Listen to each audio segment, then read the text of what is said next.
Okay, so we're going to just dive into a little bit of terminology and some techniques and some ideas you can use to communicate with lighting operators. If you're hiring just like theaters with a general lighting operator, they're all going to be a little bit different with different standards of skill level and also different types of training. So where they come from, they'll all talk a little bit different. So what I try to do is talk as generic as possible to be able to get the communication across. You want to be careful that you're not talking too much in emotional states. Try to really know what colors and what sort of look that you want, and try to explain those in sort of really basic technical terms instead of going, I want fluffy clouds, because the operators will sometimes get a little bit confused on what you want to do because they're coming from a technical background. And for them to do their job, they have to look at it technically. So if you can sort of meet them in the middle, it's going to help out a lot. So here we are in the mixing desk. So this is where you'll spend the day doing the operating, or well, doing the designing. Over the basic stuff here is over the right side. This would be prompt side most of the time. And then over the other side, if I can see it, well, you'll see it over there is, I'll just go to this place here. So it's a sound desk. So then on the other side is OP, okay? And then you just, pretty much that's it when it comes to stuff. I'll see if I can move around. Can I do that? No, I can't. And then you've got your stage. Oh, yes, I can. Look at this. Oh. That's better.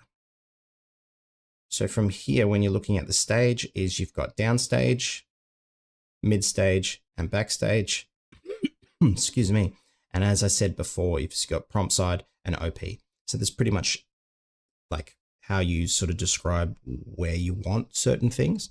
But from here, a standard sort of default setup would be sort of three areas. The first one would be overhead.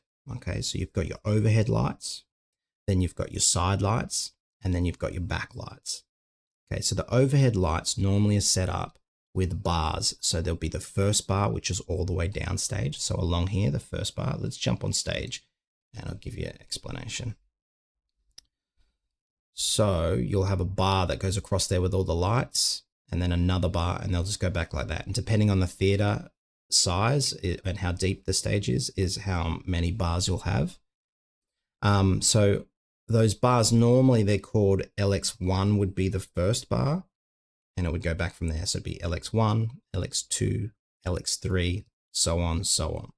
So that's how you sort of describe, I want to use an overhead light, and it's in LX1, so that would be downstage.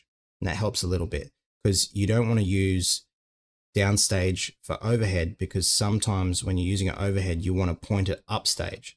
So you would go LX1, but I want to point it upstage. That's why they have that above stuff, and they don't use the terminology that they use on the stage, if that makes sense. Then from there, let's look at the side stage. So you got your side lighting. Again, these names change depending on who you're talking to, but you have lights that are down here on the floor. Most of the time I've heard them called booms or pars, but booms is one that I use and it seems to get the best response. So you just have your boom lights down here, and they're normally bolted to the floor, and that would be in between the wings or the legs or the curtains, whatever you want to call them. So you've got those, and that's sort of down this way. So that's your side lighting. Normally they're static lights, not much moving lights there. But if you get moving lights there, it's pretty cool. And then above that, you have these like cages that hang down. They're called ladders. So those ladders will have a bunch of different lights on it as well. So normally what people would call them is ladders, which is pretty obvious. Yeah. Okay, so you've got your booms and your ladders, or you can say your high side lights and your low side lights. Okay, and then the last thing that we'll sort of talk about today is just your backlight. So the most common backlight you're going to see is a thing called a cyc, and that cyc can change colors. The colors that it can change to depends on the technology, like the equipment that they're using. So it can be really bright and really strong, or it can be a little bit weak depending on how powerful the lights are that they're using. So this is really powerful, especially in dance, because you can use it for a lot of contrast. You can bring moments down to really intimate, and then you can explode and go right up to, you know, like your sort of pop concert kind of feel as well. So that's pretty much it. Okay, so just make sure that you take your time, talk as technical as you're comfortable with. Try to stay away from talking so much emotionally, because that'll just make the process longer. And then you've got your overheads, LX1, 2, 3, 4. You've got your side lights, your boom lights down on the floor. You've got your side lights, ladder lights, yeah, or ladders, yeah, up top. And then you got your back light, which is normally the psych. Unless you ask for certain specific things, it'll probably be the psych. That's about it. Cool. I hope you enjoyed that. You learned something. Thanks.